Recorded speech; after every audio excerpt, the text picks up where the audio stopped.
Bonjour, je m'appelle Christian Mich et aujourd'hui j'ai le privilège de partager avec toi l'évangile du jour. Le verset d'aujourd'hui se trouve dans Hébreux chapitre 10, verset 23 et il se lit comme suit. Restons fermement attachés à l'espérance que nous reconnaissons comme vraie, sans fléchir, car celui qui nous a fait les promesses est fidèle. Je me souviens de la rencontre que j'ai eue avec Jésus à l'âge de 15 ans. Ce moment où j'ai ouvert mon cœur à Dieu et où j'ai pu expérimenter l'amour et la présence du Père a été l'un des moments les plus précieux de ma vie. Je me souviens en fait que ma vision de Dieu a radicalement changé. Je suis passé de la vision de Dieu comme quelqu'un de distant, comme un juge implacable et inaccessible, à la vision de Dieu comme quelqu'un d'extrêmement proche. Quelqu'un qui m'avait tellement aimé qu'il avait donné sa vie pour moi, même si je n'avais rien fait pour le mériter.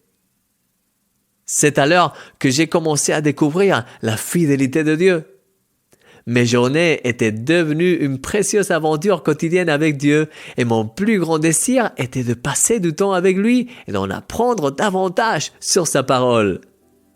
Est-ce que cela te ressemble, mon cher ami? As-tu déjà vécu des moments comme celui-ci avec Dieu? Quelques mois plus tard, cependant, j'ai traversé une énorme période de doute. J'étais déjà passé par une étape similaire juste avant de rencontrer Jésus, mais celle-ci était plus intense. Après plusieurs jours à me débattre dans mon esprit et à essayer de justifier ma foi, j'ai eu une vision. J'ai vu un grand arbre, comme un palmier, déplacé par un vent fort.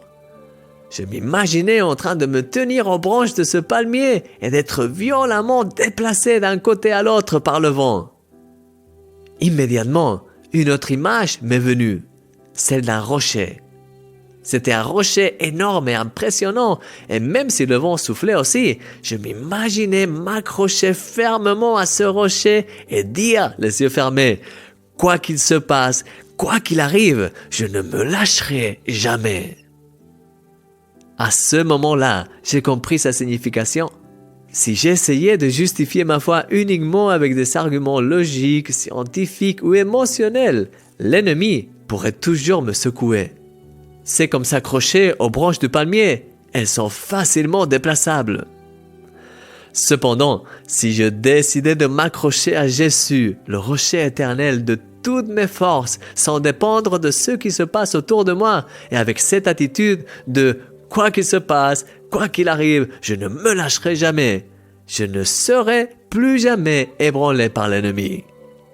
En fait, dans mon cœur, il y avait cette détermination à dire « Je ne suis pas inquiet si demain on annonçait à la télé qu'une découverte a prouvé que Dieu n'existe pas, ou qu'il y ait des gens qui renient leur foi, ou que des choses se produisent dans ma propre vie que je ne comprends pas parfois, ou que des doutes de toutes sortes veulent venir contre moi. » À ce moment-là, tous mes doutes ont disparu et j'ai retrouvé cette joie de savoir que Dieu était à mes côtés et il le serait pour toujours.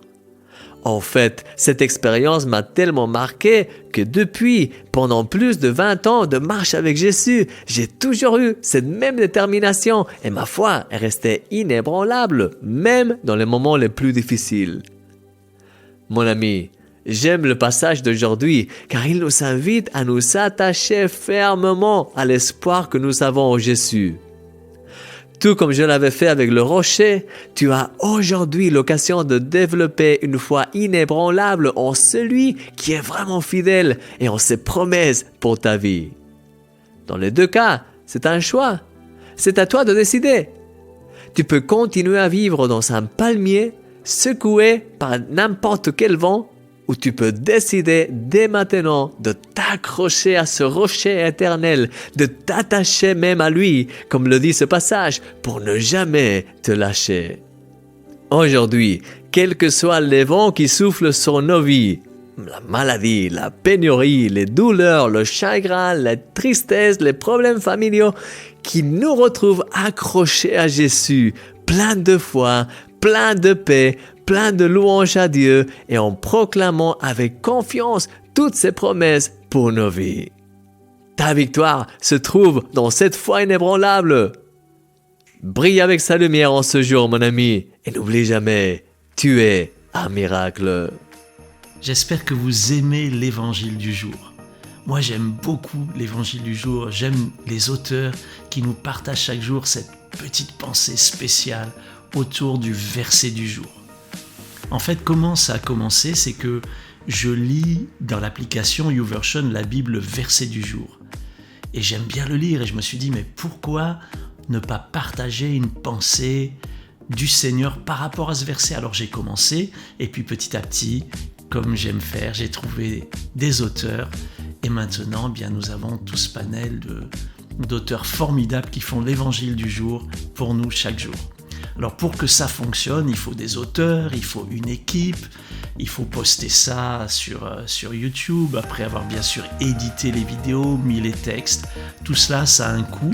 On le fait gratuitement et ça bénit des milliers de gens, ça vous bénit. J'en suis très heureux. Gloire à Dieu pour cela.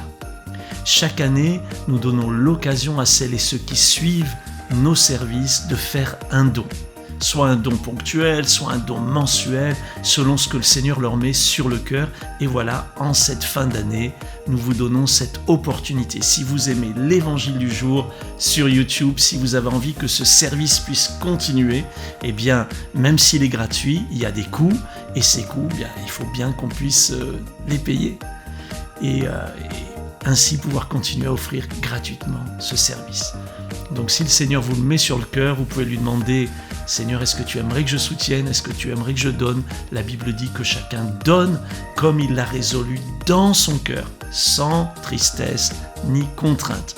Donc il n'y a pas d'obligation, mais simplement une possibilité. Si ne serait-ce que 10% des gens qui suivent ce service faisaient un don, on n'aurait pas de problème pour pouvoir continuer à l'offrir. Donc on compte sur vous, on compte bien sûr sur le Seigneur et que vous puissiez contribuer serait une joie, un honneur pour nous. Tout est indiqué dans la description pour faire un don. Description sous cette vidéo. Merci à vous, que Dieu vous bénisse et que Dieu vous donne de belles fêtes et une formidable année 2023 avec sa grâce et sa faveur sur votre vie. Je vous embrasse, on est ensemble.